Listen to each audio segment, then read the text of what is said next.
উপর থেকে নিয়ে আসতে হয়, ওই উপর থেকে যায় মনে করেন নিয়ে আসতে হয়, এনে এভাবে নিয়ে যে পার্কিং করে আপনার শেপে ঢুকাতে হবে। এই যে মোংলা বন্দরের থেকে জাহাজের থেকে গাড়ি নামাচ্ছি, এই যে আপনি বোটের ভিতরে পার্কিং হবে, এই বুঝুন। যেন চলাচল উন্নতি পোর্টের উন্নতি হচ্ছে। আশা করি বন্দরে ব্যবহারকারীদের সুবিধার জন্য বন্দর এবং বন্দর কর্তৃপক্ষ, কাস্টম সবাই টানা সপ্তমবারের মতো বেস্ট টিস্যু পেপার ব্র্যান্ড হিসেবে স্বীকৃতি পেয়েছে বসুন্ধরা টিস্যু। সহযোগিতার সাথে কাজ করলে বন্দর আরো উন্নতি সাধন হবে। আমি Ashis Kanti De, Khulna traders limited supervisor, Lotus trader onboard.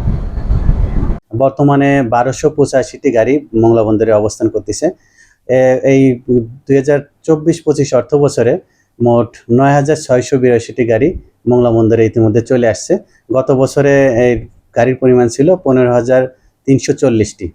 মূলত মোংলা বন্দরে কিন্তু 60% গাড়ি, 60%-এর উপরেই গাড়ি আমাদের এখান থেকে আমদানি হয়।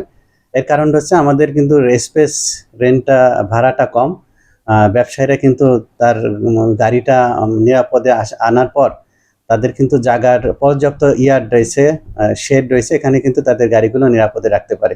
এজন্য মূলত ব্যবসায়ীরা কিন্তু মোংলা বন্দরের উপর স্পেশালি গাড়ির জন্য কিন্তু আগ্রহ বেশি প্রকাশ করে।